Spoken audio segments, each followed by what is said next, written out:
precisa y en sincronía con el fin de producir un sonido, con el fin de que haya de que haya un mensaje, ¿no? A través de esos sonidos que articulamos.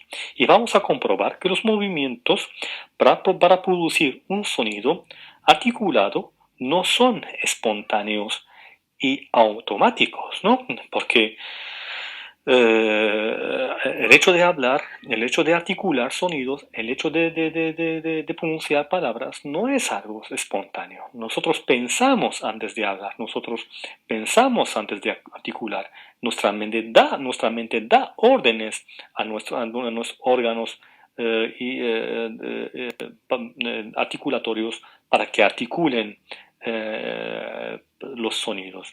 A diferencia, por ejemplo, de los latidos del corazón, porque los latidos del corazón sí son espontáneos, porque nosotros no podemos dar una orden al corazón para que se pare, o los pulmones, nosotros no podemos dar una orden a los pulmones para que no bombeen aire. Entonces, los movimientos del corazón y de los pulmones sí son espontáneos, ¿no?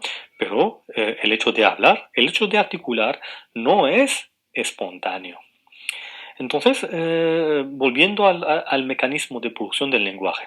Entonces, primero, para hablar, entonces se percibe el impulso para comprimir el diafragma contra los pulmones. Entonces, nuestra mente da una orden, da un impulso al diafragma. El diafragma es un músculo que está por debajo de los pulmones. Entonces, nuestra mente da una orden al diafragma para ejercer presión sobre los pulmones. Es como, por ejemplo, si tenemos una bolsa llena de aire, ¿no? Y nosotros ejercemos presión sobre esa bolsa con la mano, entonces el aire sale de esa bolsa, ¿no? Entonces es lo mismo que hace el diafragma, que ejerce presión sobre los pulmones para que los pulmones, ¿no?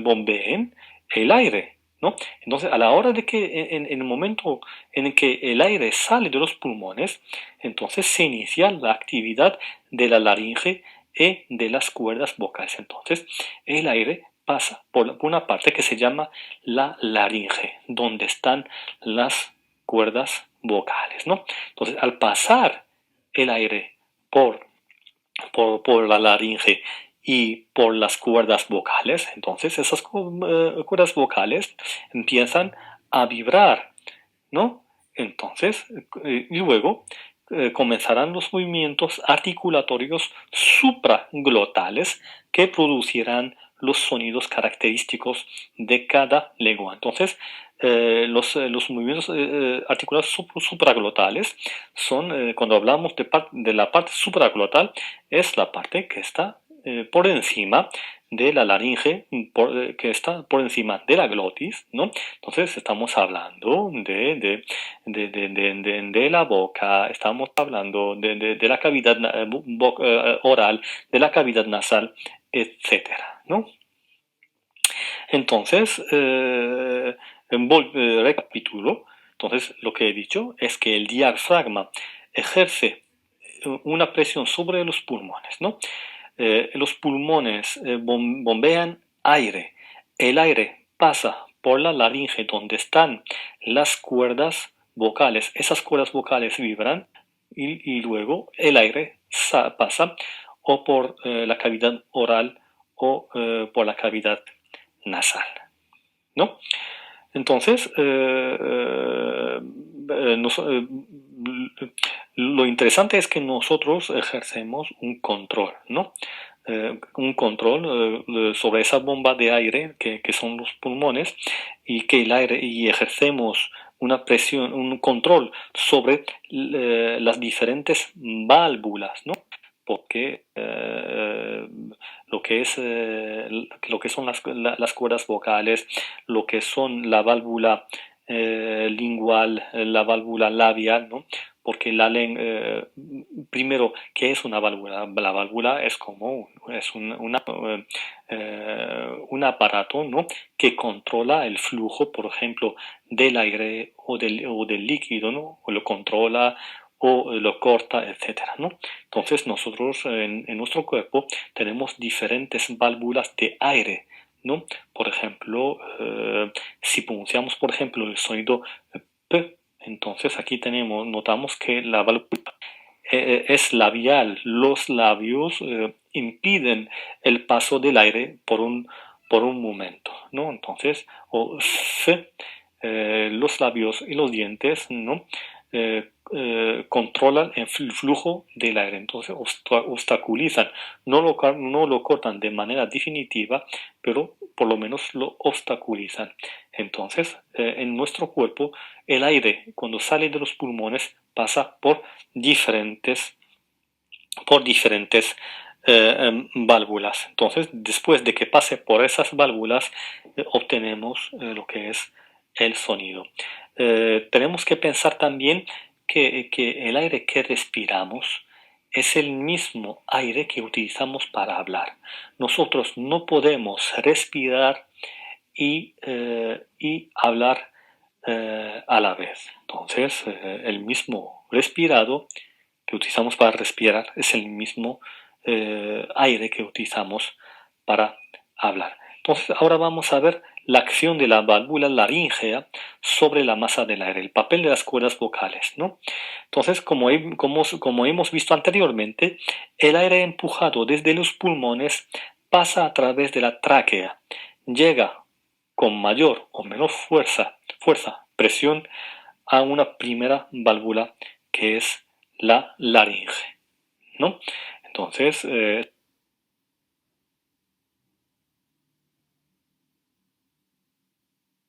lo que dije antes, ¿no? Que a la hora de hablar, los pulmones empujan el aire que pasa por la tráquea, que pasa por una válvula que es la laringe. La laringe es una cavidad constituida por una serie de cartílagos que envuelven unas bandas de tejido elástico que perciben el nombre de cuerdas vocales. Entonces, la laringe está constituida por las cuerdas vocales. Entonces, las cuerdas vocales están en la laringe. Por la laringe, ¿no? Entonces, ¿qué pasa con las cuerdas vocales? Esas cuerdas vocales, ¿no? A la hora de pasar el aire, vibran, ¿no? Pero su acción no es espontánea. ¿Por qué digo que no es espontánea? Porque nuestra mente, da la orden a esas cuerdas vocales para que se tensen, ¿no? Entonces, por ejemplo, a la hora de respirar, ¿no? Cuando respiramos, nuestra mente da una orden a las cuerdas vocales para que se relajen, y cuando están relajadas entonces no vibran y no producen lo que es el sonido, ¿no? Nosotros cuando respiramos no producimos sonido, pero cuando intentamos hablar, nuestra mente da una orden a las cuerdas vocales para que vibren, para que se tensen, y cuando están tensados cuando están tensos y el aire pasa por las cuerdas vocales, entonces esas cuerdas vocales empiezan a vibrar y producen un sonido. Una vez que la onda sonora ha traspasado la glotis, llega con su tono fundamental y sus armónicos a las cavidades llamadas supraglóticas, ¿no? Entonces, después de que pasen por las cuerdas vocales, ¿no? Y esas cuerdas vocales vibrasen, ¿no? Entonces, y se produce lo que es un sonido, ¿no? El tono, ¿no?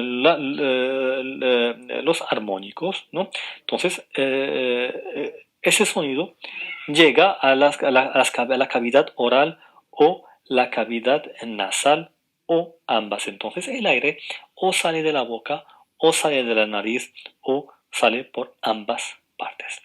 La intensidad del sonido articulado depende de la fuerza con que se expulsa el aire de los pulmones a través de la laringe. Entonces, eso quiere decir que cuando más aire sale de los pulmones, más alto será el volumen y las cuerdas vocales van a vibrar más. Entonces, es diferente pronunciar, por ejemplo, A.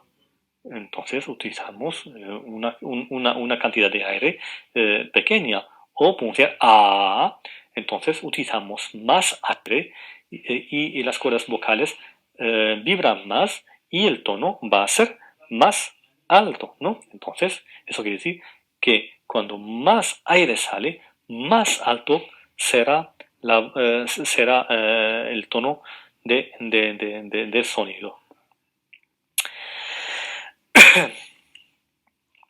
La mayor presión sobre la laringe del aire aspirado produce una mayor amplitud de las vibraciones de las cuerdas vocales y como consecuencia el sonido tiene más intensidad. La intensidad se percibe subjetivamente como volumen. El aire expirado, tras pasar la corriente de aire por la laringe, entra en la faringe laríngea. Desde allí a la faringe oral, desde ahí a la cavidad oral o a la cavidad nasal o a ambas. Entonces, es lo que dije antes, cuando pasan a cuando traspasan lo que son las cuerdas vocales, el aire llega o a la cavidad oral o a la cavidad nasal y de ahí tenemos sonidos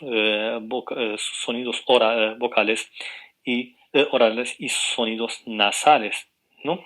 Los sonidos orales es cuando el aire sale por la boca, los sonidos nasales cuando el aire sale por la nariz, ¿no? Entonces vamos a ver el papel de la cavidad bucal como caja de resonancia, ¿no? Entonces, la cavidad bucal como caja de resonancia y órganos fijos inmóviles. Entonces, primero, tenemos que pensar que la cavidad bucal funciona como una caja de resonancia.